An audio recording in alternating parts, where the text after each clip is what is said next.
විසිතුරු පැලයක් විදිහටත් ඖෂධීය වටිනාකමක් ඇති ශාකයක් විදිහටත් පොකුරු වදමල ශ්‍රී ලාංකිකයන් හඳුන්වනවා. නමුත් මැලේසියාවේ ජාතික පුෂ්පය වෙන මේ වදමල ඉන්දියාවේ දුර්ගා දෙවියන්ට පුද දෙන පූජනීය පුෂ්පයක් විදිහටත් සැලකෙනවා. පොකුරු වදමල කළු පැහැයට හුරු රතු පැහැයක් ගන්නා අතර සුදු, කහ, තැඹිලි වගේ වර්ණ වලින් මල් පිපෙන වද ප්‍රභේදත් හඳුනා ගන්න පුළුවන්. අපි දැන් බලමු පොකුරු වදමලින් තියෙන ගුණාත්මක වටිනාකම නැත්නම් ඖෂධීය වටිනාකම මොනවද කියලා. පපුවේ සෙම ඇතුළු පෙනහළු ආශ්‍රිත සියලුම රෝග සඳහා අත්බෙහෙත් විදිහට අතීතයේ ඉඳන්ම මේ පොකුරු වදමල් ශාකය භාවිතා කරනවා. පොකුරු වදමලේ වදමල් විතරක් නෙමෙයි ඒ කොළ, මුල් ඒ වගේ දේවලුත් අත්බෙහෙත් සකස් කර ගැනීමේදී භාවිතා කරලා තියෙනවා.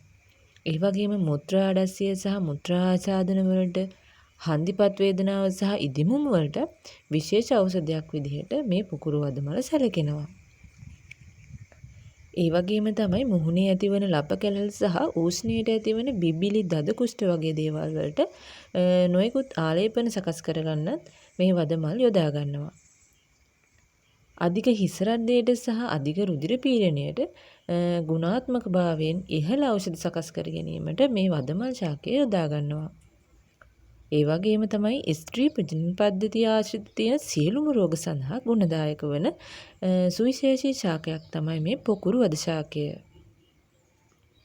ආහාර අරුචියට, ඒ වගේම අකලට හිසකෙස් පැහීම සහ වැටීමට, ඒ සියලුම ලෙඩවල් වලට ඊ타මත්ම හොඳ ප්‍රතිකාර සකස් කර ගැනීමේදී ඖෂධයක් ලෙස මේ පොකුරු වදමල් ශාකය යොදා ගන්නවා.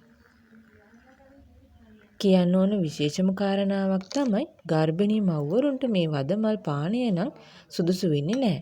ඊට හේතුව තමයි වදමල් ශාකයෙන් මේ මලෙන් ගන්න යුෂ දිනපතා ආහාරයට ගත්තොත් ඒ යුෂ වලට පුළුවන් මේ ශරීරයේ තියෙන හෝමෝන මට්ටම සමබර කරන්න.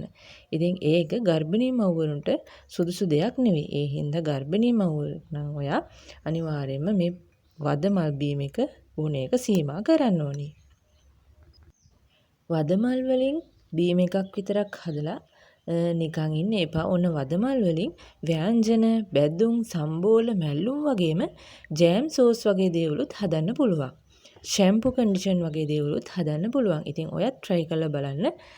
මේ හොඳම හොඳ ගුණාත්මක වටිනාකමක් තියෙන ඖෂධීය ශාකයෙන් උපරිම ප්‍රයෝජන ලබා ගන්න. ඒ වගේම තමයි මේකේ විටමින් A, B, C සහ යකඩ, සිංක් වගේ දේවලුත් ඔමෙගා 3ත් අන්තර්ගත වෙනවා.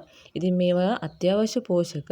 ඒ අත්‍යවශ්‍ය පෝෂක තියෙන මේ පොකුරු වදමල් ශාකයෙන් එක ගහක් හරි ඔයාගේ වත්තේ පැල කරගන්න.